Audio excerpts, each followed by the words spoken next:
Bueno, muy buenos días a todos y muchas gracias a todos los que se suman hoy a este encuentro. Para quienes no me conocen, soy Leonel Hierro, socio del IAEF, miembro del Comité Técnico y líder de la vertical de Economía y Mercados. Desde nuestra vertical de Economía y Mercados, lo que propiciamos a través de distintas actividades es acercarles mayores conocimientos y desarrollo de networking en pos de lograr la mejor gestión financiera eficiente dentro de sus organizaciones. Dentro del ciclo mensual que tenemos en el instituto y dentro de nuestra vertical de actualización económico-financiera, hoy tenemos el agrado de contar nuevamente con la participación de Adrián Chardebuller, que lo están viendo, amigo de la casa. Adrián es Chief Economist y Head of Strategy de Facimex. Cuenta con más de 10 años de experiencia en el mercado financiero en posiciones senior y anteriormente se desempeñó en estudios económicos de renombre como el caso de Orlando Ferreres. Sin más, ahora los dejamos con Adrián, así nos cuenta qué es lo que está viendo, que es un momento bastante incierto respecto a cómo sigue este programa económico.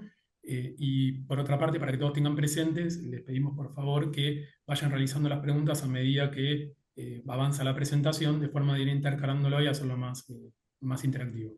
Bueno, muchísimas gracias. Adri, todo tuyo. Bueno, buenos días a todos. Leo, muchas gracias por la introducción y por la invitación. La verdad que es un gusto estar acá de nuevo otra vez con ustedes. Hoy me toca el desafío de tal vez hablar un poquito más del escenario internacional y de cómo eso nos pega en Argentina. Obviamente el foco lo vamos a poner en Argentina como siempre, pero estamos mucho más acostumbrados a que los shocks nos llegan autogenerados en algún sentido y esta vez nos toca como para variar y un año que pintaba en principio que podía ser un poco más tranquilo, nos termina tocando un shock que viene del exterior, así que bueno, vamos a hablar bastante de eso. Como decía Leo, la verdad que vayan interrumpiéndome a medida que tengan preguntas o consultas, así lo hacemos más dinámico. Yo les voy a compartir una presentación que ya deberían estar viendo en pantalla, la tengo estructurada básicamente tres partes. Vamos a hablar primero del escenario internacional, después vamos a ver cómo eso le impacta a Argentina y como siempre nos gusta hacer en Pacimex, tratar de al final bajar todo eso a tierra en términos de dos o tres ideas concretas de inversión que ustedes después se puedan llevar a- como tarea, digamos, para hacer y aplicar en propias carteras en cada caso que corresponda. Tampoco los queremos abrumar en ese sentido, pero siempre está bueno llevarse dos o tres cositas.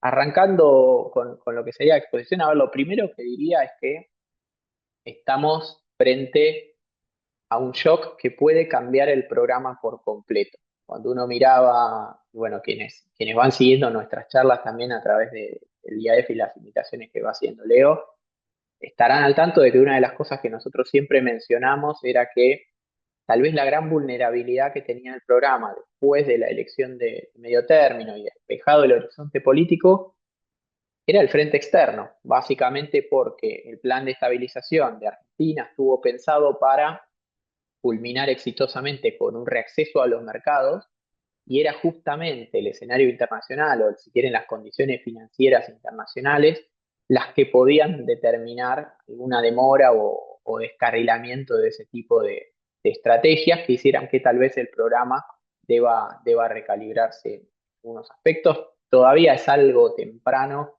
para sacar conclusiones contundentes con respecto a alguna de estas cosas, pero sí quiero dejarles algunos lineamientos de por dónde tendrían que venir algunas de las modificaciones que tendría que enfrentar este programa, especialmente si el shock externo va perdurando el tiempo. Lo primero que diría, y arrancando por el escenario internacional, es que estamos hablando de uno de los grandes shocks petroleros de la historia. A ver, siempre está bueno hacer una caracterización del shock para tratar de entender qué es lo que estamos enfrentando y cuáles pueden ser las respuestas de política óptimas de los países desarrollados, que son los que terminan condicionando y los que terminan marcando el campo de juego en el que después se tiene que meter a Argentina a tratar de implementar su programa de estabilización. Y acá está bueno dividir los shocks en tres grandes aristas, ¿no? ¿Cuál es la dirección del shock? Es decir, si es negativo o es positivo, cuál es su magnitud y cuál es la persistencia esperada en el tiempo, que eso siempre es la principal fuente de incertidumbre de cualquier shock. En términos de su dirección, lo primero que hay que decir es que es el peor shock para los bancos centrales, porque es un shock de oferta. ¿Cuál es el problema que tienen los shocks de oferta? Que tensionan los mandatos duales de los bancos centrales porque bajan el crecimiento y en simultáneo aceleran la tasa de inflación. Entonces ponen a los bancos centrales en disyuntivas respecto de sus mandatos que habitualmente son duales. Por ejemplo, para entender un poco por qué decimos esto, este es un shock que funciona al revés de, por ejemplo, de lo que fue el COVID-19, ¿no? Que fue un shock negativo, fuertísimo también, de los más grandes negativos de la historia, pero fue de demanda. Entonces, ¿qué pasaba en ese momento? Era un shock que te bajaba el crecimiento, pero también te bajaba la inflación. Entonces, la reacción de los bancos centrales de manual era bastante fácil, había que avanzar a fondo con una baja de tasa. Hoy eso no está tan claro y depende mucho de cuáles son las condiciones que enfrenta cada país y los lugares donde tiene la política monetaria. Ahora vamos a hablar un poquito más de eso. Segundo punto clave, ¿cuál es la magnitud de este shock?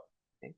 Y ahí lo que hay que decir es que estamos ante uno de los peores shocks petroleros de la historia, probablemente por cómo se va perfilando el peor en términos de magnitud. Obviamente también importa mucho la persistencia.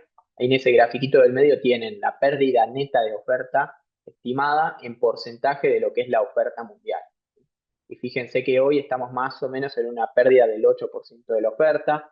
Habrán escuchado números más altos de los famosos 20 millones de barriles diarios o el porcentaje sobre la oferta global que representa lo que transita por este estrecho de Hormuz, que es tan estratégico para el comercio global de hidrocarburos. Pero hay que tener en cuenta que si bien parte del comercio pasa por ese estrecho y obviamente es un paso significativo para la economía global, una vez que ese estrecho queda cerrado, hay forma de sustituir parte del tránsito de la oferta por otros lugares, entonces la pérdida neta de oferta termina siendo algo menor. Estamos hablando aproximadamente de un 8% de la oferta mundial, que está por encima del aproximadamente 7% que tuvimos en la crisis del 73, que fue en términos de magnitud la peor que hayamos tenido hasta el momento. Y obviamente hay que también mirar cuál es la tercera arista, que es la persistencia del conflicto. ¿Sí? O sea, la magnitud es muy importante, pero también hay que ver por cuánto tiempo se extiende para tratar de entender si puede ser incluso peor de los shocks como por ejemplo el del 73 o del 79, que son tal vez los más recordados por su impacto global en términos históricos, ¿no? Y ahí lo primero que hay que decir es que como siempre la persistencia de este tipo de conflictos es incierta. En este caso particular creo que es aún más incierta de lo normal porque no está claro qué es lo que pretende Estados Unidos de su incursión en Medio Oriente. Sí, creo que ni siquiera dentro del gobierno de Estados Unidos tiene muy claro cuáles son las condiciones que tienen que cumplirse para poder decir que la guerra está ganada o finalizada, digamos, ¿no? Entonces eso obviamente hace mucho más difícil la lectura respecto del posible timing y duración de todos estos impactos, pero creo que ya a esta altura del partido podemos decir con relativa confianza que, bueno, a corto plazo, probablemente por 2 meses, por lo menos, el estrecho de Hormuz va a estar cerrado. Creo que acá no estoy diciendo nada muy extraño, aparte ya la tuvimos por el propio conflicto, ya se cumplen más de 3 semanas, pero además tengamos en cuenta que incluso si el conflicto finalizara hoy, va a haber un tiempo hasta que se pueda volver a transitar por el estrecho, básicamente porque, bueno, se estuvieron desplegando minas marinas y demás, entonces, bueno, eso hay que limpiarlo, por decirlo de alguna manera, hasta que se pueda volver a transitar libremente. Mientras no esté claro si el conflicto finalizó, los seguros van a ser muy caros también para transitar por esa zona. Muchas compañías van a seguir sin estar dispuestas a dar seguros a quienes transiten por ahí. Entonces, bueno, por lo menos 2 meses esto va a estar cerrado probablemente. Cuando uno mira también cuáles son impactos tal vez más de mediano plazo, acá ya hay, y creo que esto es lo más importante, hay infraestructura crítica de hidrocarburos a nivel global, por ejemplo, plantas muy importantes de GNL que fueron dañadas, algunas muy severamente, y eso incluso si hoy terminara el conflicto va a tardar un tiempo en reconstruirse y podría sostener altos los precios de los hidrocarburos, incluso después de un alto al fuego. Y después sí, impactos más de largo plazo que tienen siempre estos conflictos es que van a llevar a los países a, bueno, reconfigurar las rutas de comercio, diversificar la oferta de crudo, que es algo que a nivel global ya viene pasando hace décadas, pero bueno, son conflictos que probablemente van a tender a acelerar esos procesos, pero creo que hoy, sobre todo para el programa de Argentina, estos impactos de largo plazo que van a tomar mucho más de 6 meses en manifestarse, no son tan relevantes para el caso argentino, o si quieren, son relevantes muy a mediano o largo plazo y no modifican el norte de Argentina, que es desarrollar su industria de hidrocarburos liderada por Vaca Muerta, ¿no? Pasando un poquito a qué es lo que puede implicar esto en términos de política monetaria, que es lo que más nos importa a nosotros como país, principalmente porque es lo que nos va a permitir pronosticar las condiciones financieras globales. Acá lo primero que hay que decir es que obviamente esta naturaleza de shock de oferta, digamos, va a tensionar los mandatos duales de todos los bancos centrales, ¿sí?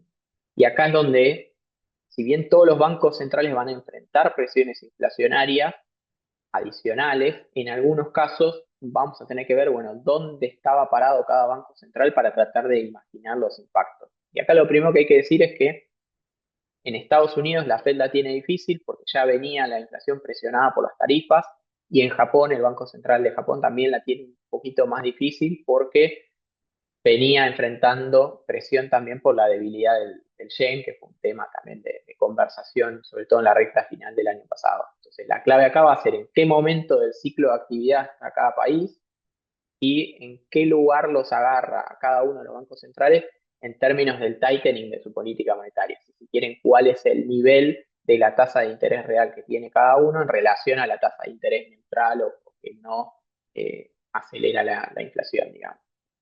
Y ahí lo primero que hay que decir, me parece, y lo más importante, es que la que más complicada está es la Fed, ¿sí? Porque viene en un contexto de debilitamiento de los indicadores de actividad y particularmente empleo. Recuerden que la Fed, si bien uno mira indicadores de actividad, el mandato dual que tiene no es inflación y actividad, sino que es inflación y empleo. Y ahí los indicadores de empleo vienen aflojando hace rato, inclusive cuando se hacen revisiones de años anteriores, se hacen revisiones bastante bajistas. Al mismo tiempo está con una inflación que viene presionada, ya venía presionada por las tarifas y ahora va a enfrentar el shock adicional de petróleo justo cuando algunos se ilusionaban con que este año finalmente la inflación pudiera volver a la meta de la Fed. Bueno, enfrenta de nuevo nuevos shocks y todo esto se da con la particularidad política de que estamos justo a punto de tener un recambio de presidencia de la Fed. Entonces Powell está a punto de irse y frente a esta disyuntiva tiene incentivos a no tocar nada, pero por otro lado Walsh, que va a venir dentro de poco, tiene incentivos a tratar de marcar la cancha de entrada y tratar de mostrar cuál va a ser su impronta y generar esa credibilidad que necesita desde un primer momento. Todo esto partiendo de un nivel de política monetaria de cierta restrictividad, podríamos decir. Entonces la Fed se va a mantener relativamente neutral desde estos niveles, probablemente mostrando un sesgo más hawkish que dovish. Y entonces si tuviéramos que arriesgar, creo que hoy el mercado, gradualmente, con un poco con el correr del tiempo, en algún momento va a ir poniendo en precios que tal vez es más probable que la Fed tenga que subir tasas a que tenga que bajarlas, especialmente si el shock se estira en el tiempo. El ECB, el Banco Central Europeo, es el que la tiene más fácil porque básicamente tiene incentivos a ser hawkish, la tasa está en un nivel relativamente neutral, la actividad se viene recuperando y la única presión que tiene es por los precios del petróleo, digamos.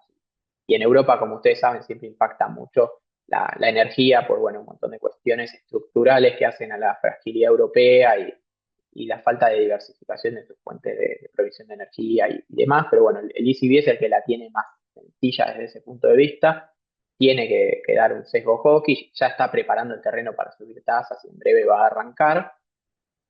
El Banco de Inglaterra también tiene incentivos a mantenerse más o menos donde está, porque hoy ya está en un nivel restrictivo de política monetaria, su actividad no está ni expandiéndose demasiado ni debilitándose, entonces se puede enfocar principalmente en inflación y diría que tiene incentivos a mantenerse donde está y esperar a ver qué es lo que van diciendo los datos.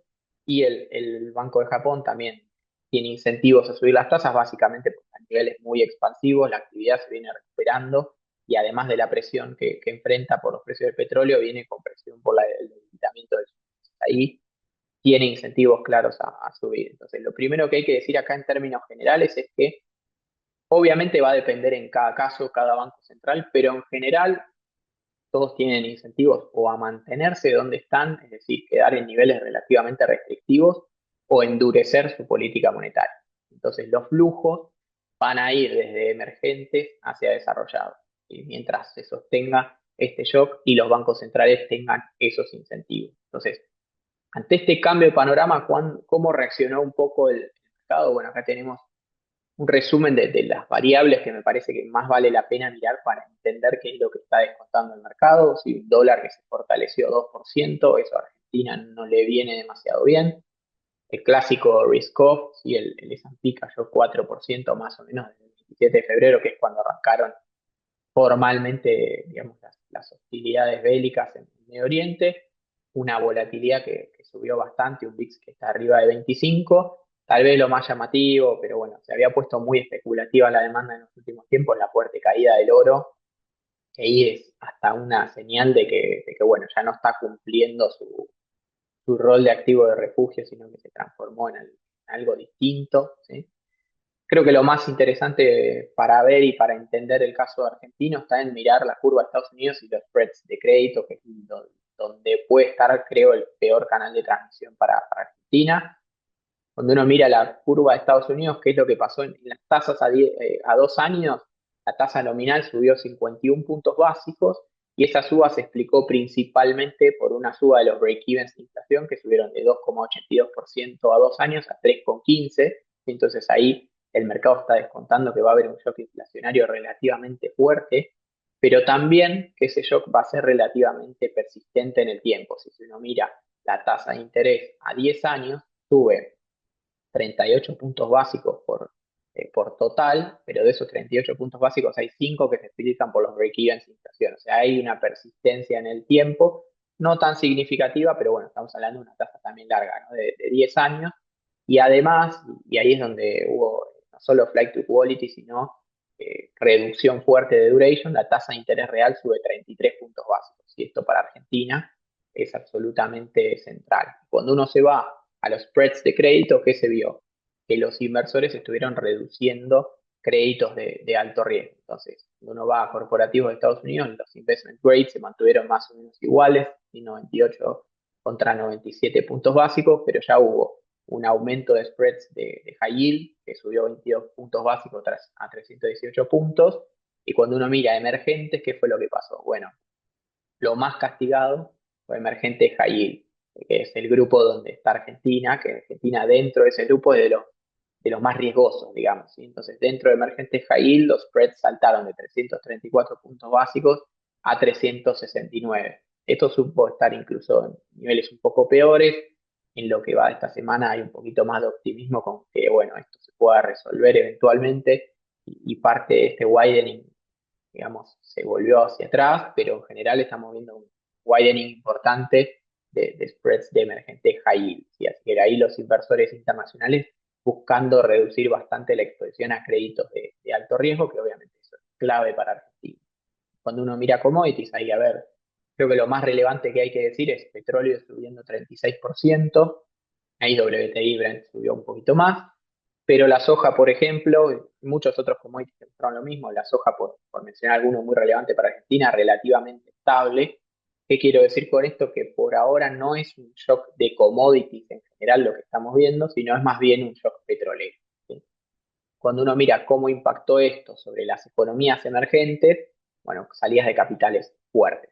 Este gráfico lo que muestra son los flujos semanales al ETF-M, ¿sí? el ETF más usado para invertir en mercados emergentes, como porcentaje del patrimonio administrado. Y fíjense que salió aproximadamente esto no es la semana pasada, sino la anterior, que es la última que tenemos datos, ahí salió casi 13%, un poquito más de 13% del patrimonio administrado en una semana. Así que es la peor semana, por bastante diferencia de hecho, desde la crisis subprime. Entonces, de eso estamos hablando a nivel internacional, un shock que por la forma que está tomando es de los peores shocks que le podrían tomar a Argentina, por una persistencia, es decir, por una duración incierta, que lo que hace es que, bueno, sea medio difícil todavía a esta altura del partido para el equipo económico saber si lo más conveniente es ya ir recalibrando el programa o tal vez esperar un poquito más a ver cómo se desenvuelve todo y eventualmente ajustar el programa más adelante. Obviamente que cuál es el costo-beneficio de eso. Bueno, si el gobierno se apura y sobre reacciona a un conflicto que eventualmente termina relativamente pronto, tal vez termine reaccionando y tomando costos que no le convenga tomar. Si espera apostando porque esto se resuelva rápido, que esto se resuelva rápido y no sea necesario aplicar tantas correcciones, bueno, tal vez esté perdiendo tiempo muy valioso de cara a lo que es el ciclo que tiene que recorrer de acá hasta la elección del año que viene, que ya, a mi juicio, tiene que empezar a estar en el horizonte de los inversores. Estoy pasando un poquito ya a lo que es el impacto directo en Argentina. Básicamente hay tres carriles por los cuales impacta esto.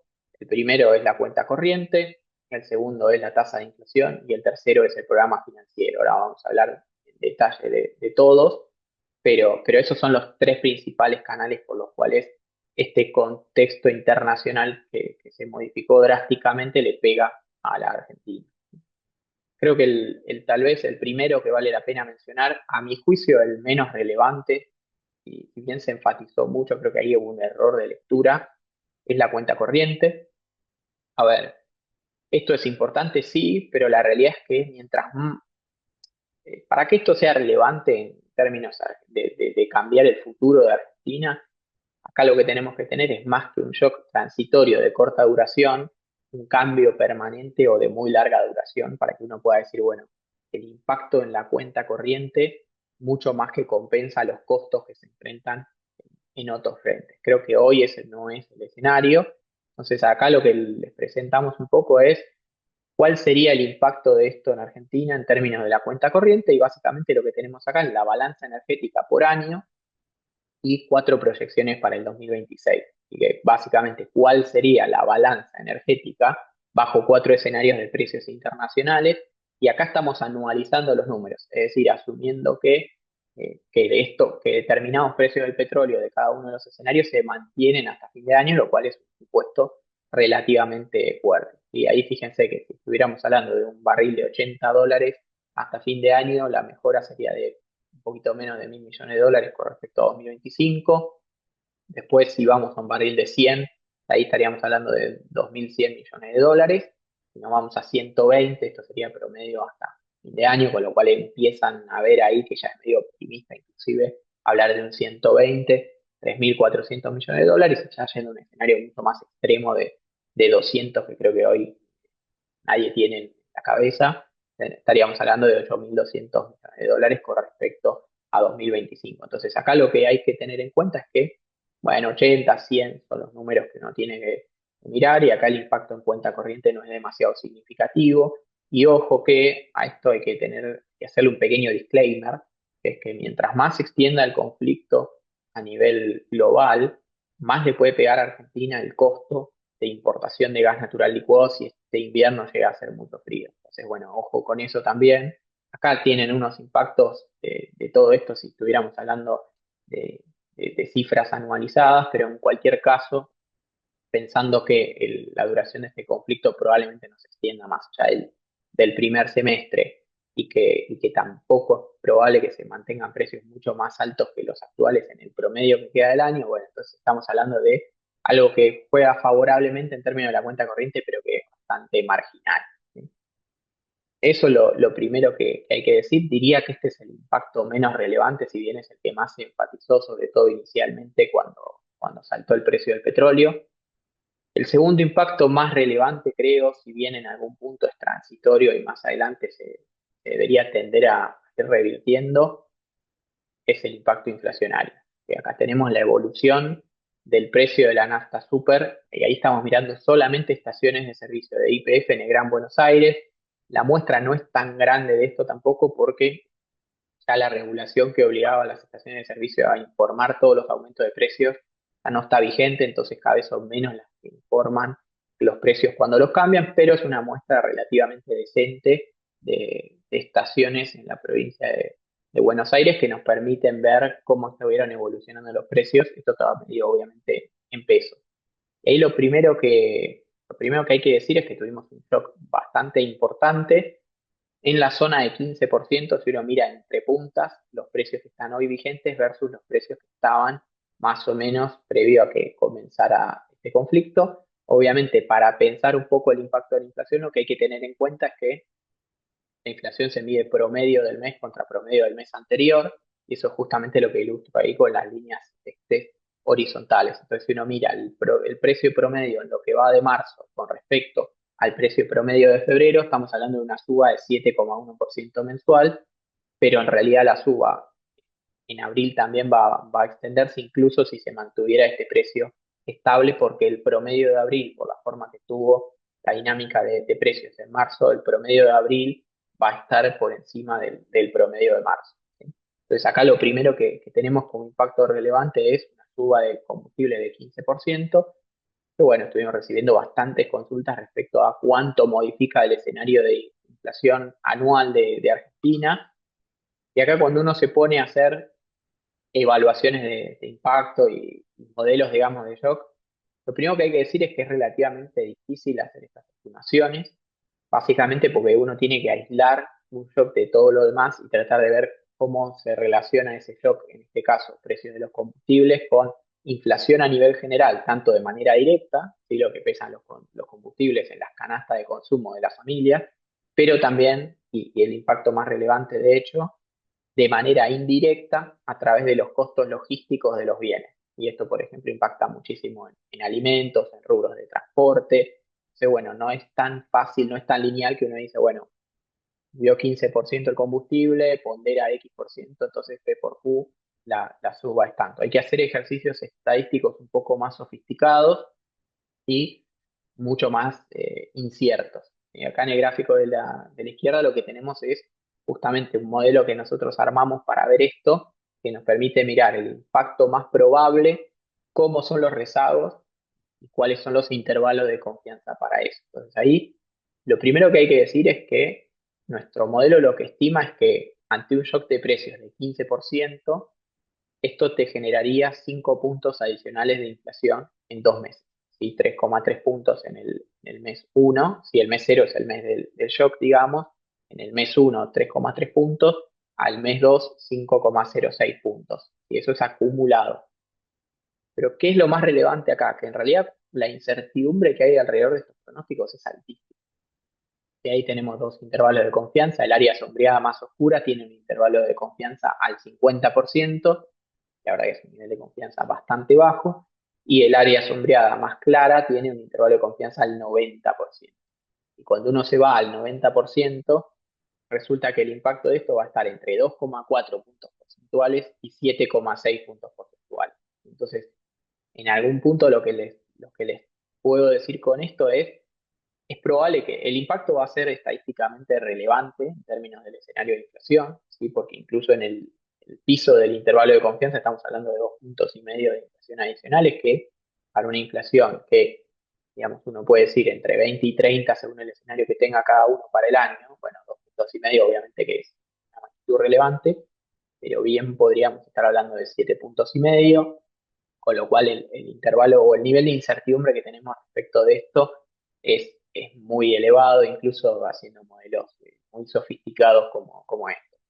Lo que sí podemos decir con más seguridad es que cuando uno mira los modelos, siempre los impactos suelen pegar en los primeros meses, ¿sí?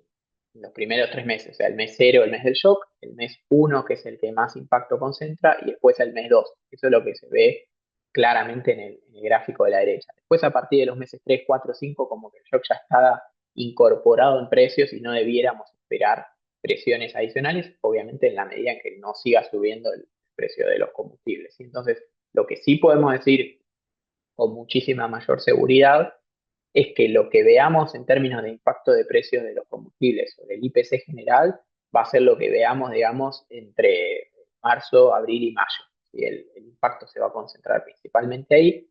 Y viendo esto, digamos, desde el punto de vista de estos análisis estadísticos, lo que podemos decir es que la mayor parte del impacto se va a concentrar en abril. Se debiera concentrar en abril si se repitieran estos patrones estadísticos, digamos.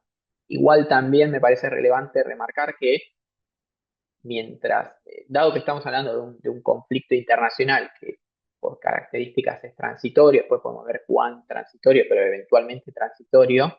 Lo que hay que tener en cuenta también es que estos efectos en algún momento se van a revertir. Si en algún momento la situación internacional del comercio de hidrocarburos se va a tender a normalizar, obviamente cuánto tome eso es el principal factor de incertidumbre que tenemos, pero cuando pase eso y los precios de los combustibles se normalicen, en Argentina vas a tener una reversión de esta suba de precios de combustible que en algún sentido te puede generar el efecto inverso. ¿Sí?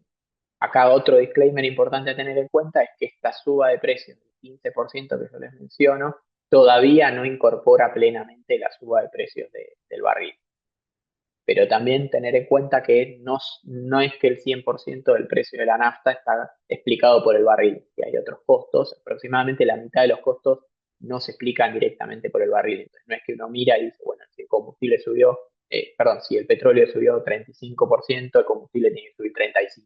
Si no, no es así la cuenta, eso también tenerlo bien presente. A ver, ¿cuál es el efecto permanente que uno tiene que esperar en términos de inflación? Bueno, eso va a depender más del tercer canal de transmisión, que creo que es el más relevante que tiene este shock para Argentina, que es el canal financiero. Y ahora voy a ir explicando un poquito cómo se relaciona todo esto con la tasa de inflación. Ya vamos a llegar ahí, pero mientras tanto les voy pidiendo un acto de fe, digamos, de que ustedes me crean que el deterioro del canal financiero es el que nos va a llevar a tener un efecto más permanente o más perdurable sobre la tasa de inflación. En este gráfico tenemos los spreads de bonos emergentes high yield, ellos en puntos básicos, y Argentina es la línea celeste, pero después tenemos otros comparables con los que solemos mirarnos siempre, por ejemplo, o sea, Ecuador, Angola, Kenia, Pakistán, Nigeria, Surinam. Estos son algunos de los países que se estuvieron comparando con Argentina a nivel internacional en los últimos tiempos y que nosotros tenemos que mirar mucho también para tratar de tomar el pulso de cuándo podemos estar eventualmente volviendo al mercado. Y lo primero que hay que decir es que ya desde la segunda mitad de febrero, cuando el mercado global estaba muy preocupado por el futuro del sector tecnológico en Estados Unidos, ahí estábamos viendo que estos créditos se estaban poniendo pesados. ¿Sí? Habíamos tenido también bastante oferta y bueno, estaba costando al mercado internacional digerir esa oferta de deuda emergente high yield. Ya ahí se veía un widening de spread, pero bueno, con el conflicto en Medio Oriente esto se profundizó. Vean cómo, salvo por Nigeria y Surinam, que son dos créditos que venían performando mucho mejor y que no van a perder el acceso al mercado por este shock, pero además son créditos petroleros, digamos, y que están marcados ahí en las líneas amarillas y coloradas, el resto de los créditos mostraban un widening. De hecho, uno de los que peor performance tuvo fue Argentina, también Pakistán, obviamente por donde está geográficamente eso también impacta. Pero bueno, hoy cuando uno mira este gráfico, bueno, ahí la impresión es que hoy por hoy Argentina no tiene acceso al mercado y justamente lo peor que nos genera este shock es que nos saca tiempo para volver al mercado en un momento clave para el programa. ¿Por qué clave? Porque cuando uno mira el perfil de vencimientos de deuda en moneda extranjera, acá tenemos solamente privados y organismos internacionales, y no lo que el propio sector público se debe a sí mismo. Uno lo que puede ver ahí es que dentro de todo, el primer semestre de 2026 era el mejor momento o el momento más despejado, tanto en términos de carga de vencimientos, que es lo que se puede ver en el gráfico, como en términos de la distancia a la próxima elección, para tratar de ir despejando el programa financiero. Entonces, justamente enfrentar un shock en este momento es de lo peor que le podía pasar a este programa de estabilización, porque nos saca tiempo en el momento central para estar haciendo esto. ¿Sí? Fíjense que más allá de los vencimientos semestrales que tenemos en enero y en julio, ya a partir de octubre empiezan a vencer los ripos, así que son las barritas violetas, y ya a partir de octubre y especialmente en enero del año que viene se empiezan a dar vencimientos bastante abultados de esos ripos que cuesta imaginar hoy por hoy con este contexto que los bancos internacionales vayan a estar dispuestos a rolearlos hacia el próximo mandato presidencial, o por lo menos hoy cuesta ver ese rollover. Entonces, bueno, desde ese punto de vista es que uno mira el panorama y dice, bueno, 2027, no solo por la elección, sino por la propia carga de vencimientos, se perfila mucho más desafiante que 2026, y dentro de 2026, el segundo semestre se perfila bastante más desafiante también que el primer semestre. Ahí cuando uno mira, y está bueno empezar a hacer números de todo esto para entender también cuánta distancia nos separa de este objetivo, está bueno empezar a mirar más en concreto los vencimientos que tenemos en 2026-2027. Acá en esta tabla de vuelta estamos solamente mirando privados y organismos internacionales. Acá lo primero que hay que decir es que hasta fin del año que viene, esto es desde enero 26, algunas de estas cosas ya se pagaron, hasta diciembre 2027, estamos hablando de 54 mil millones de dólares por total, de los cuales 37 mil aproximadamente son capital y 17 mil millones de dólares son aproximadamente interés. ¿Sí? Pero ahí no son todas las líneas iguales, hay algunos créditos que se rolean fácil y hay otros que va a haber que ir pagándolos. Entonces, lo primero que hay que decir es que del Fondo Monetario, que son casi 12 mil millones de dólares, hay aproximadamente 5.600 que son vencimientos de capital. Eso se va a rolear, va a haber que ir a renegociar, pero se va a rolear. Y ahí lo que va a haber que hacer es algún programa nuevo donde básicamente los, los vencimientos de capital se vayan roleando contra nuevos desembolsos, como viene en Argentina ya desde hace varios años, y los intereses, esos casi 6.300 millones de dólares, va a haber que pagarlos con reservas. Después cuando uno va a la línea de otros bilaterales y multilaterales, que eso principalmente hoy ya casi deuda con el Club de París y bilaterales de ese estilo no queda. Lo que sí hay es muchos bancos de desarrollo o agencias financieras, digamos, internacionales, y ahí estamos hablando de 10.400 millones de dólares de capital e interés, que eso se va a rolear entero. Si se armará algún programa de desarrollo o alguna excusa nueva, digamos, pero ahí no es que se paga el interés y el capital, sino que, bueno, se va con negociaciones eficientes, se debería poder rolear todo. Entonces, hasta ahí, de lo que son los 22 mil millones de dólares de organismos internacionales, se podría decir que lo que va a haber que realmente pagar son los 6.300 millones de dólares de intereses con el fondo. El tema está en la deuda de mercado. ¿Sí? La deuda de mercado son bonos con cotización en el mercado, pero también los repos que hay con bancos internacionales que están garantizados también con bonos. Y ahí tenemos 32 mil millones de dólares entre capital e intereses, 25.700 millones de dólares de capital, que eso va a haber que rolearlo. Eso es el gran desafío que tiene el programa. Y después 6.400 millones de dólares de intereses, que eso va a haber que pagarlo con reserva. Cuando uno mira hasta el primer trimestre de este año, casi que está por finalizar, ¿qué es lo que hicimos hasta ahora? Bueno, en términos de rollover o colocación de deuda en dólares, si quieren, ahí tenemos más o menos 2.100 millones de dólares.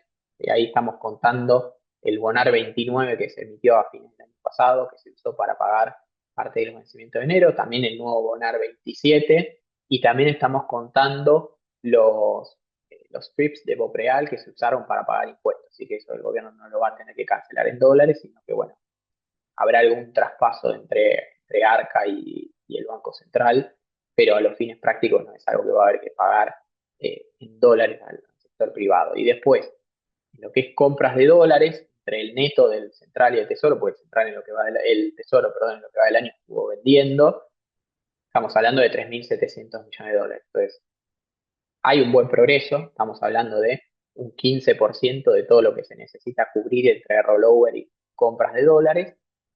Estamos hablando de 15,3% del progreso en más o menos 11,4% del tiempo que tenemos para cubrir todo esto. La gran cuestión acá es que si bien vamos bien y falta mucho tiempo, esto no va a ser lineal. ¿Sí? Rolear lejos de la elección es más fácil que rolear cerca de la elección. El tipo de vencimientos que vamos a rolear ahora son más fáciles de rolear que los que va a haber que rolear, por ejemplo, en enero del año que viene. ¿Sí?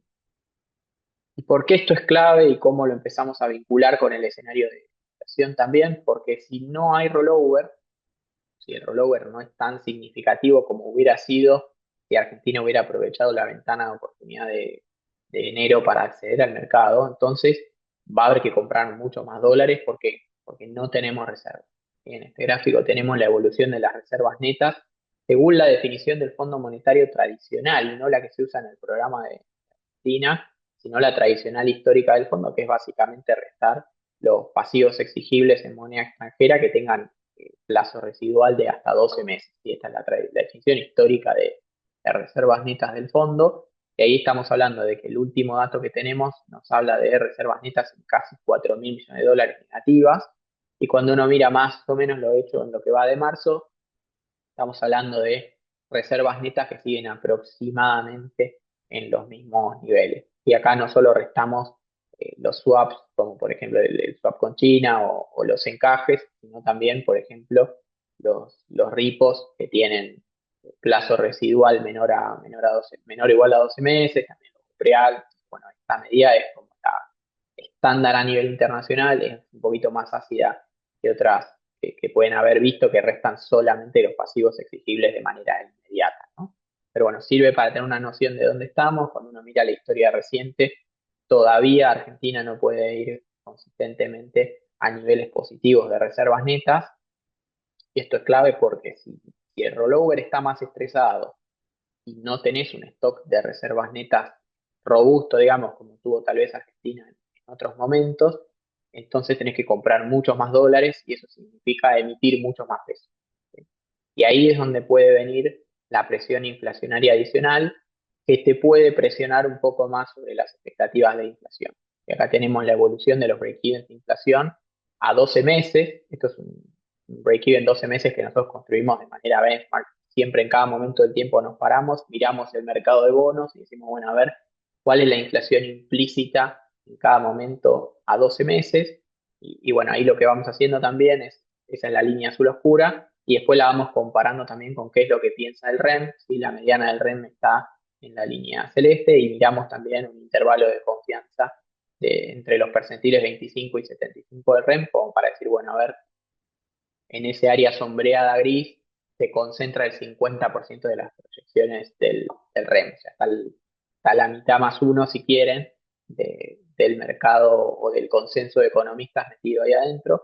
Y en general, de ahí lo primero que diría es que hasta fines de 2024 había una convicción muy marcada en términos del proceso de desinflación. Fíjense que el break-even venía bajando consistentemente y también el REM, también la mediana del REM y los intervalos relevantes del REM. Inclusive el mercado era más optimista o bastante más optimista que los economistas y por eso la línea azul oscura estaba por fuera del rango dado por el REM. ¿Eso hasta qué momento? Hasta que se anuncia la desaceleración del crawling peg del 2% al 1% mensual. ¿Sí? Ahí el mercado no terminó de creer en la sostenibilidad de ese ancla cambiaria que había pasado al 1% con una inflación que todavía no estaba en esos niveles y por eso empezaron a subir los break-evens de inflación. Inicialmente no fue tan grave porque se metieron de vuelta dentro del rango dado por el REM, hasta que tuvimos la entrevista de Toto Caputo con Laje, donde básicamente se puso en duda la continuidad del crawling peg y se abrió la puerta a que pudiera haber algún esquema cambiario diferente. Ahí básicamente lo que se hizo fue sacar formalmente la ancla cambiaria, si bien después eso se concretó en los hechos con el acuerdo con el fondo. A esa declaración el mercado la leyó como que no íbamos a tener o que había una probabilidad muy alta de que tuviéramos más un ancla cambiaria estricta. Cuando se sacó ese ancla cambiaria, los break-evens de inflación aceleraron bastante, hasta que se anunció el acuerdo con el fondo y se entendió y el mercado comprendió que si bien no iba a haber más ancla cambiaria, iba a haber en reemplazo un ancla monetaria. Y ahí cuando se introduce ese ancla monetaria, los break-evens de inflación descomprimen significativamente y vuelven a niveles muy parecidos a los previos al anuncio de desaceleración del crawling peg. Entonces, desde ese punto de vista, se podría decir el programa con el fondo estaba funcionando en términos de reanclar las expectativas. Después tuvimos a mediados del año pasado el arranque del desarme del EFI y lo que creo que fue el acontecimiento más relevante, el abandono de la meta de M2 privado. En ese momento, ¿sí? El equipo económico sacó el ancla monetaria que había puesto con el acuerdo con el fondo. Entonces, primero se había sacado el ancla cambiaria y cuando se sacó las expectativas de inflación implícitas en el mercado de bonos se recalentaron. Cuando se sacó el ancla monetaria pasó algo parecido, si bien estuvo muy contaminado lo que siguió en las semanas posteriores por la elección, primero en la provincia de Buenos Aires y después la legislativa a nivel nacional, sí se podría decir que a partir de ese momento empezó un proceso de suba en las expectativas de inflación a 12 meses. ¿Sí?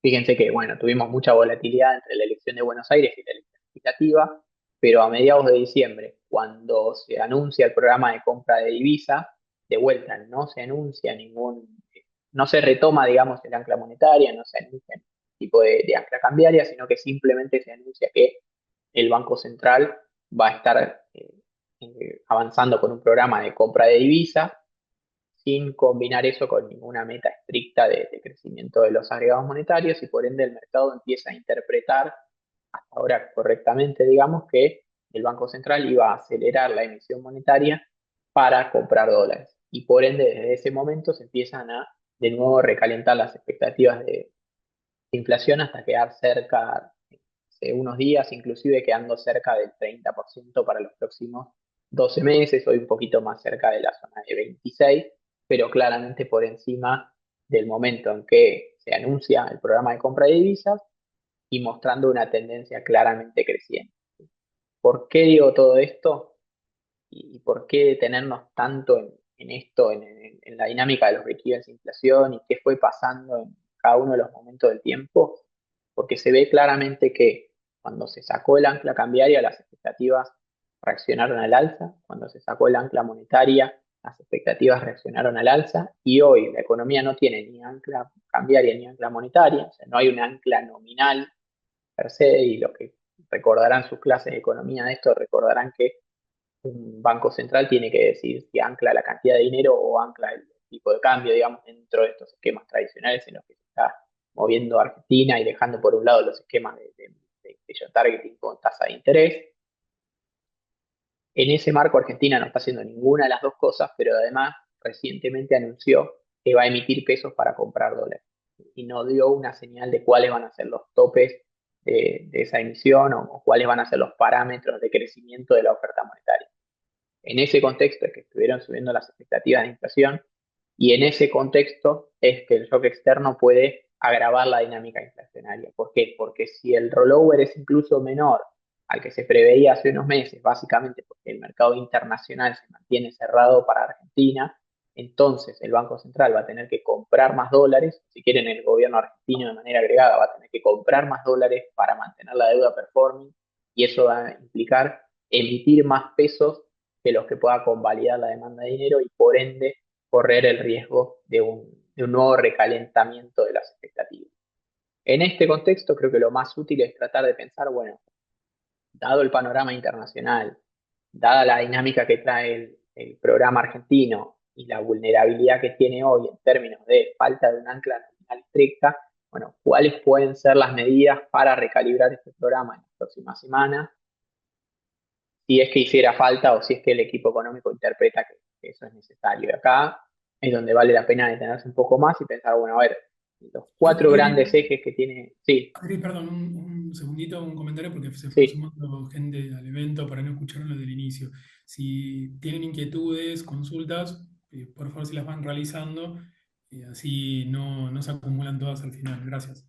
Disculpa, Adri.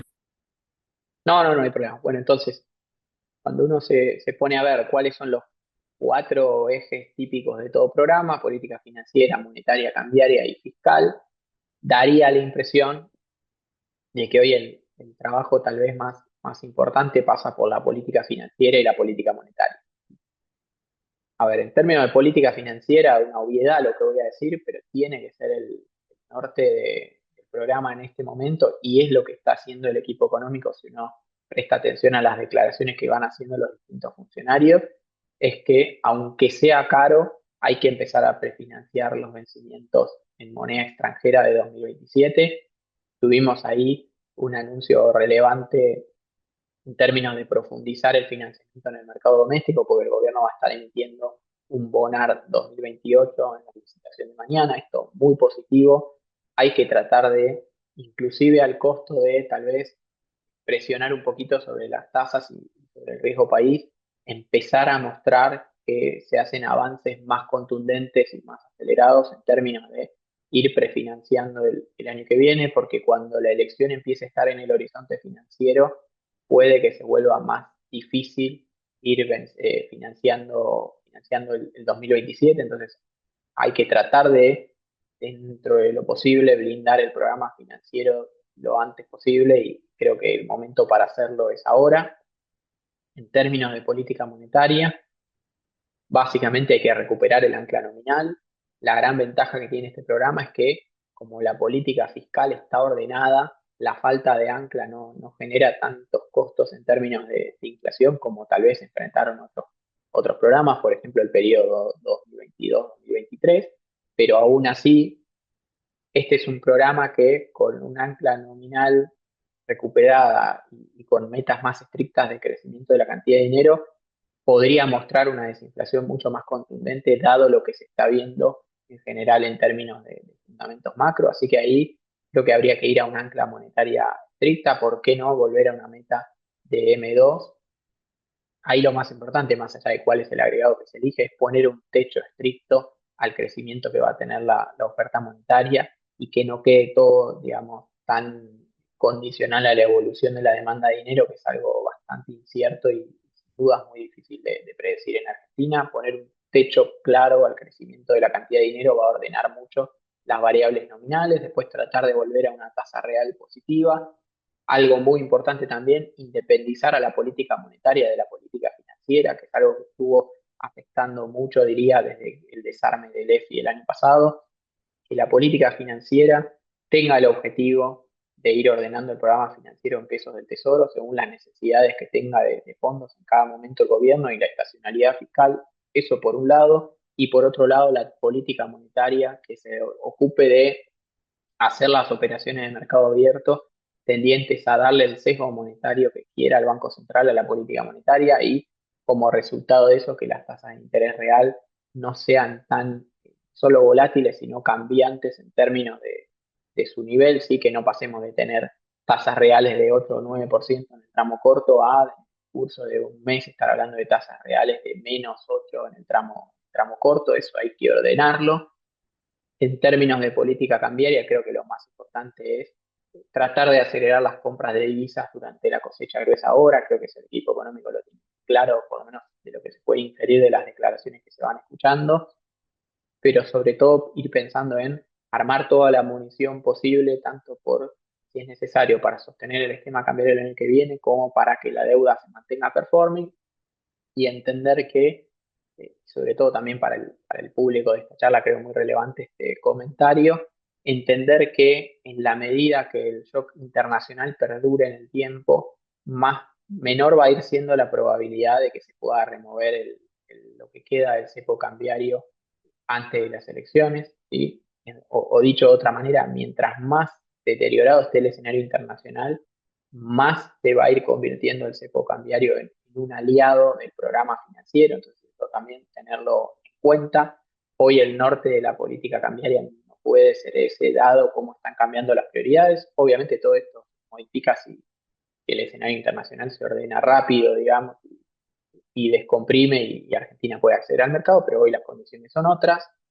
Y en términos de política fiscal, y acá tampoco tal vez tan noticias tan positivas para los que están escuchando, pero entender que bueno, es un momento para tal vez posponer las bajas de impuestos y tratar de que cualquier mejora fiscal que se logre en términos de o recuperación de la economía o reducción del gasto tenga como objetivo reforzar el superávit primario. Y ahí se está hablando de que tal vez la meta de 2026 podría ser un superávit primario de 2,2% del PBI. Bueno, sería saludable. ¿Y por qué? Porque esto ayudaría a complementar el sesgo monetario más expansivo que va a tener el Banco Central por acelerar las compras de dólares. Entonces, se puede usar una política fiscal un poco más restrictiva para compensar o amortiguar parte de ese impacto monetario, bueno, mejor.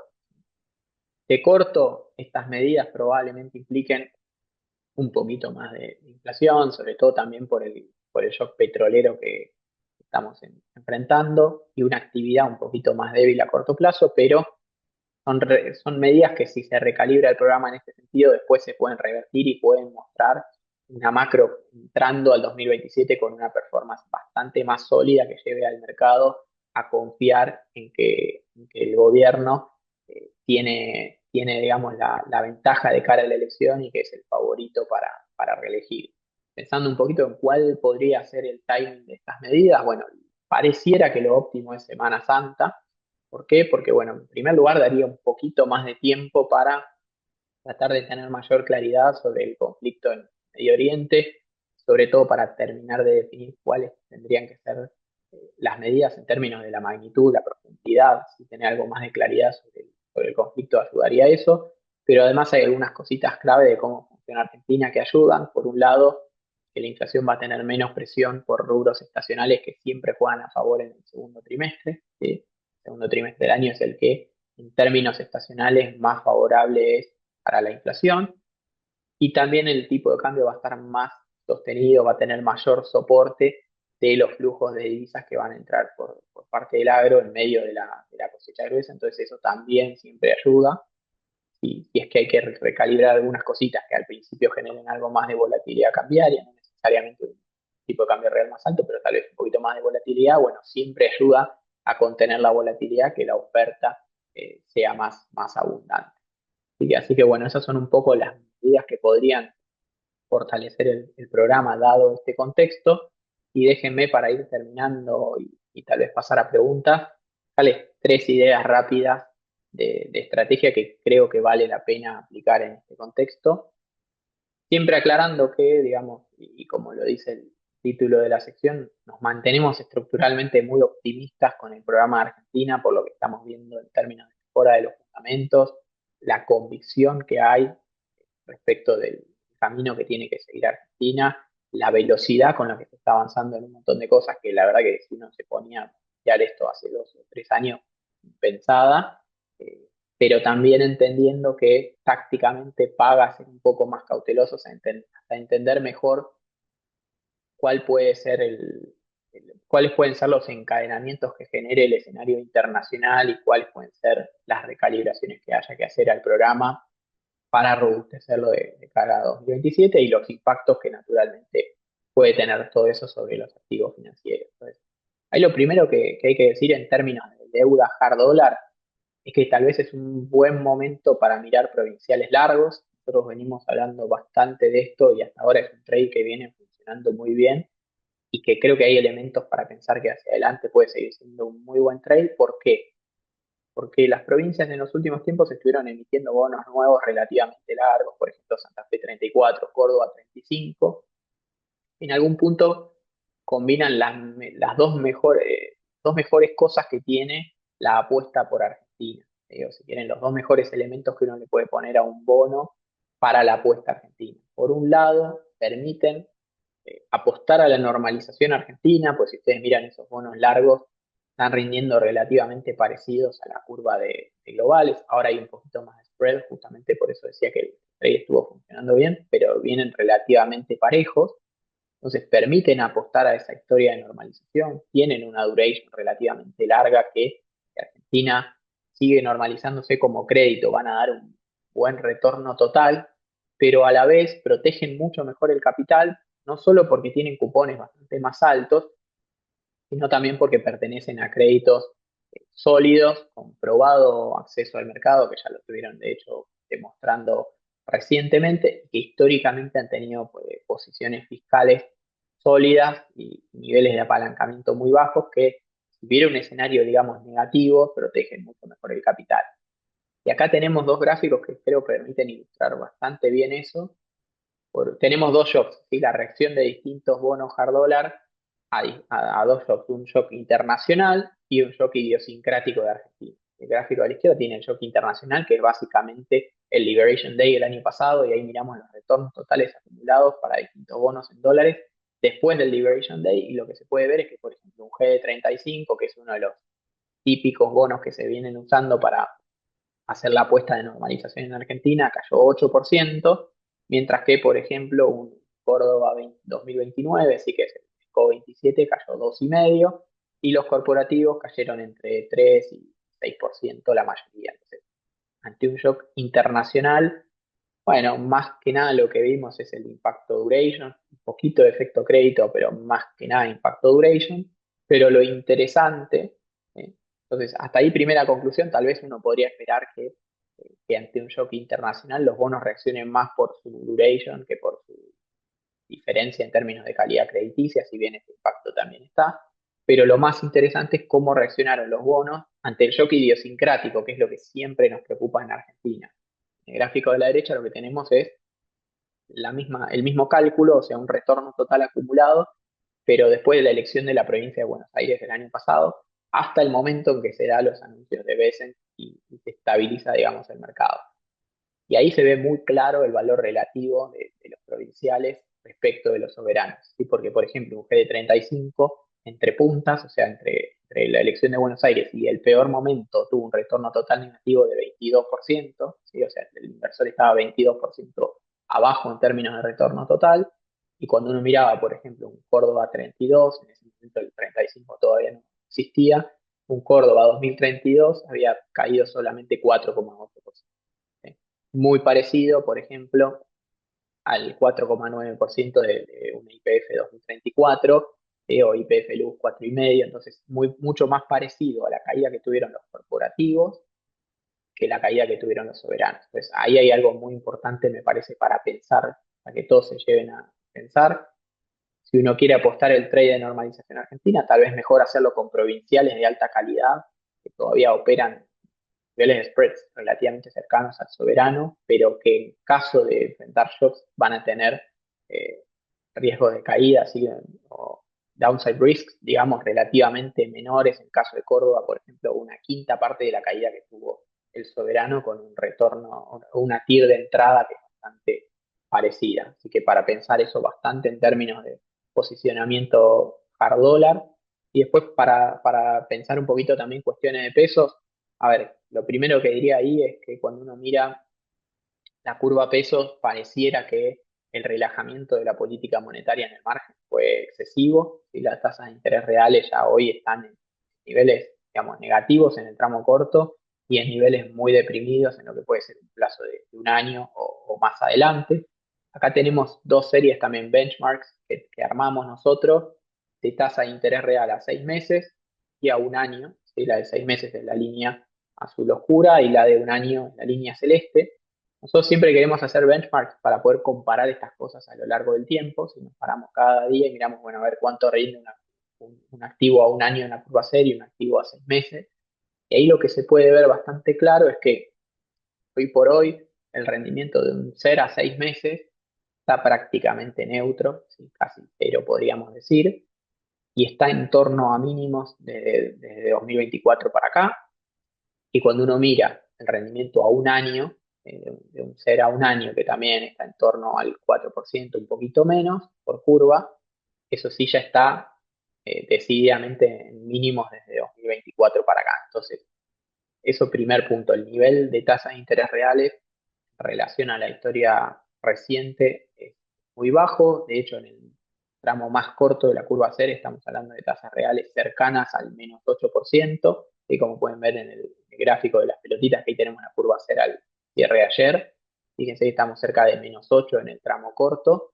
Además, cuando uno mira, por ejemplo, los C-scores de todos los bonos CER, están todos en zona de 2 desvíos, con lo cual podríamos decir que, digamos, desde el punto de vista estructural, la política monetaria fue demasiado lejos en términos de la expansión en el margen, y en términos más técnicos los bonos SER están todos en zona, digamos, de sobrecompra, con lo cual acá me parece que lo que hay que tener en cuenta es que en el margen hay el riesgo de que se produzca una suba de tasas, especialmente si se la implementa en el marco de las medidas que yo mencionaba recién que podría necesitar el programa para recalibrarse, y eso lo que genera es cierto atractivo en vender ser cortos y migrar a duales. ¿Sí? Es decir, ir a una tasa real que tal vez va a ser relativamente parecida entre lo que es hoy la TAMAR y lo que es el tramo corto SER, pero sobre todo tener protección ante una suba de tasas. Si el Banco Central revierte parte de este relajamiento monetario y las tasas de interés empiezan a subir de nuevo, bueno, estar en un activo flotante que no te genere una pérdida de capital. Eso me parece que es otro tip bastante importante para tener en cuenta en estos tiempos de lo que es curva pesos. Y después lo último, y creo que esto también para tener bastante en consideración, tal vez creo que estamos en un momento tácticamente atractivo para tomar algo de cobertura cambiaria. Fíjense que la evolución del tipo de cambio real multilateral de Argentina desde 2023 para acá ya lo tienen niveles de apreciación relativamente similares a los que hubo cuando se modificó el esquema cambiario el año pasado, pero sobre todo, y creo que esto siempre es un buen parámetro para los que ya llevamos varios años en el mercado, estamos bastante más apreciados de lo que fue el promedio del tipo de cambio real de la época de entrada de capitales del gobierno de Macri. Igual eso es un punto a tener en consideración, recordando lo que eran los spreads de crédito de Argentina en ese momento y el optimismo que había en relación al actual. Y también mirar en las dos pelotitas celestes, lo que yo les pongo es cuáles son los break-evens en la curva pesos, o sea, cuál es el tipo de cambio real que está implícito en la curva pesos, y el mercado está descontando básicamente que hacia más o menos septiembre, que es la última pelotita, el tipo de cambio real va a estar incluso más apreciado que ahora. Entonces uno mira y dice, tipo de cambio real en términos históricos relativamente apreciado, en un contexto de tasa de interés real negativa, y tensiones globales, bueno, tal vez sea un punto de entrada atractivo para tomar algo más de cobertura cambiaria en el margen y en las carteras de pesos. Acá sigue haciendo el disclaimer de que nosotros hasta, diría, mediados de marzo, desde la elección del año pasado hasta mediados de marzo, no vimos nada de atractivo en estrategias de cobertura. De hecho, las carteras teóricas de pesos siempre decíamos, si uno puede, digamos, trate de no tener nada de cobertura cambiaria en las carteras, dentro de lo posible, trate de estar long pesos lo más posible y eventualmente, si no, tener la típica división entre hard dólar y pesos, pero dentro de la parte de pesos traten de no tener nada de cobertura. Bueno, en estos niveles ya creo que esa estrategia debe revisarse y vuelve a tener sentido tener algo de cobertura cambiaria en las carteras. ¿Sí? Así que bueno, esos son también el tercer tip que creo que vale la pena llevarse. Así que bueno, de mi lado un poquito dejarles esas conclusiones y esa visión nuestra. No sé, Leo, si tenemos alguna pregunta o alguna Sí, consulta que hacemos responder. dos preguntitas rápidas, porque estamos un poquito pasados de hora. La verdad que Dale. más que valioso, no te voy a cortar, realmente súper bueno, sobre todo los tips que estás tomando, que complementa todo lo que es el análisis económico. Hay dos cuestiones. Uno, lo que están preguntando, básicamente consultan si puedes reafirmar que de alguna forma le sería más que esperable que se mantenga el cepo hasta después de las elecciones. Creo que con lo que pusiste ya lo Sí, yo creo respondo. que estamos en condiciones de... A ver, eh, quiero remarcar que esto es condicional al escenario internacional. Digamos, previo a todo el conflicto en Medio Oriente, el escenario base para el año, y hoy tiene menos probabilidad que antes, pero digamos sigue siendo el base, era que Argentina reaccedía al mercado bien temprano en el año, básicamente en enero. Con ese reacceso al mercado empezaba a despejar el horizonte financiero y con eso, con la llegada de la cosecha gruesa, mediados de abril, si quieren por ponerle un timing, que es el mejor momento para hacer ese tipo de modificaciones, ahí sí Argentina removía los controles cambiarios que quedaban y terminaba de culminar exitosamente el plan de estabilización.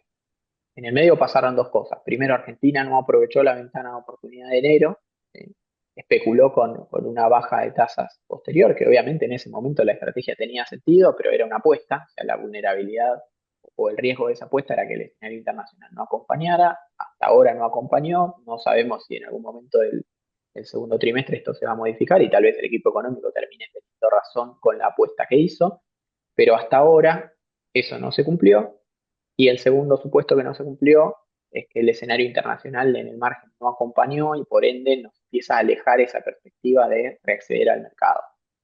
Mientras más perdure el conflicto en Medio Oriente, más difícil va a ser remover los controles cambiarios este año y más va creciendo la probabilidad de que el gobierno tenga que esperar a después de la elección de 2027 para hacerlo. Hoy todavía nuestro escenario base no descuenta eso, pero ya empieza a ser cada vez menos probable que eso se pueda cumplir. Bárbaro. Gracias. Y la otra consulta tiene que ver con este trade-off entre tasas de interés y actividad, que un poco en función de lo que presentabas, a ver, entendería que para recalibrar tendríamos que volver a un escenario de tasas un poquito por encima, con lo cual es ajuste tasa real y tasa nominal, cuando también está bastante sensible el tema de la actividad. ¿Cómo lees eso con la oferta de ayer, con el anuncio de ayer de la licitación de esta semana? Bueno, a ver, si uno se guía, digamos, por la evidencia que nosotros tenemos, más allá de lo que después uno pueda interpretar de las declaraciones, si uno va a la evidencia concreta y mira las tasas de interés reales, la política monetaria en este momento se volvió muy expansiva en el margen. ¿Sí? Es decir, estamos hablando de, como les mostraba recién, tasas de interés reales en tramo corto cero en zona de casi -8. Entonces, en el margen, el Banco Central hizo un pivot en las últimas semanas y pasó de una política monetaria relativamente restrictiva a una política monetaria muy expansiva. Entonces, ahí hay una preferencia revelada en términos de dar mayor soporte a la actividad económica. Creo que tenemos que ir a algo intermedio.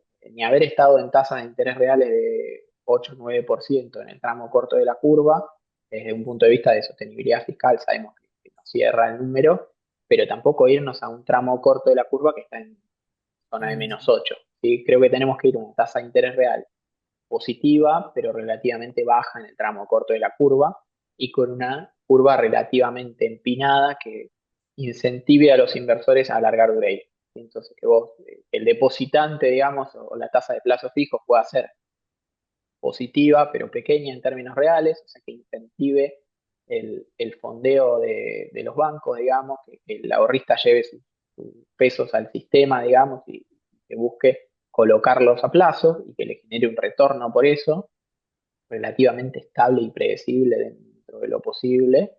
Si bien en estos esquemas de control de cantidad de dinero es difícil que las tasas no tengan volatilidad y que después haya un premio por estirar plazo. Y eso para mí sería lo más o menos óptimo en este sistema.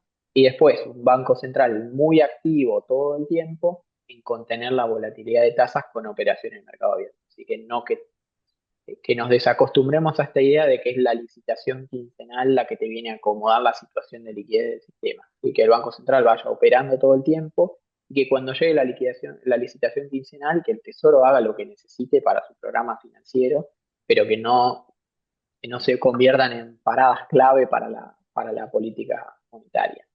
¿Cuál es la señal que nos da la licitación de ayer? Que que el gobierno está cómodo con este nivel de tasas reales cortas, por lo menos en el corto plazo, y que quiere aprovechar este contexto de liquidez claramente excedente y demanda de cobertura inflacionaria para estirar mucho los plazos de la deuda. Y de hecho, si ustedes miran el menú, se combinan dos cosas. La carga de vencimientos es baja, o sea que el compromiso que tiene el gobierno o el riesgo que enfrenta el gobierno en esta licitación si el rollover no fuera alto es poco significativo en términos de los depósitos que tiene el Banco Central, pero además el menú de instrumentos es muy largo, o sea, el gobierno lo que está tratando de decir es vayan a buscar duration si quieren estar protegidos de inflación principalmente. Entonces ahí me parece que hay una señal también de empezar a descomprimir el perfil de vencimientos de corto plazo. Súper claro. Última, y cerramos. ¿Cómo ves la potencial demanda del nuevo Bonar 2028 bueno, que anunciaron para esta licitación? Bastante pronto, pero bueno, no sé si Bueno, a ver, pasar a analizar. no, sí, estuvimos obviamente mirando un poco. Eh, Ahí lo que diría es que es algo que está principalmente orientado a los inversores minoristas y tal vez al que se puede financiar barato en el mercado doméstico en dólares. Eh, ya es algo que, a ver, el Bonar 27, el de octubre 27, cerró ayer en torno al 5% de TIR.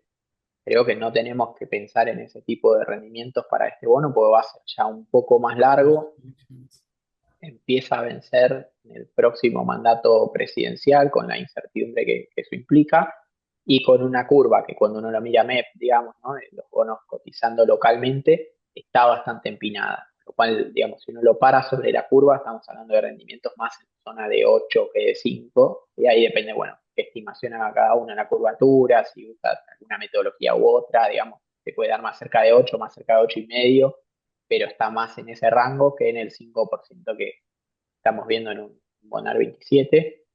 Creo que hoy es algo que tal vez, como te digo, está más apuntado al minorista que al institucional, que probablemente va a valorar más todavía una L30 por la liquidez que tiene y por tener vencimientos más escalonados y recuperar una mayor parte de la inversión en este mandato presidencial que tal vez un instrumento como este 28.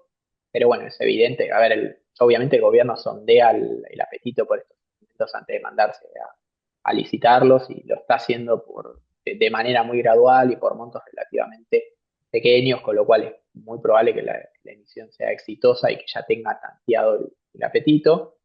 Yo creo que lo más importante y la señal que veo más positiva, sobre todo en relación a las medidas que comentaba que probablemente hay que tomar para recalibrar el programa, es que dado el contexto internacional, el programa no puede darse el lujo de, de no apoyarse más intensivamente en el mercado doméstico para cubrir los vencimientos en dólares. Entonces, eh, ah, llega a un punto donde si está todo tranquilo, vos podés tratar de buscar una tasa de 5% en el tramo corto.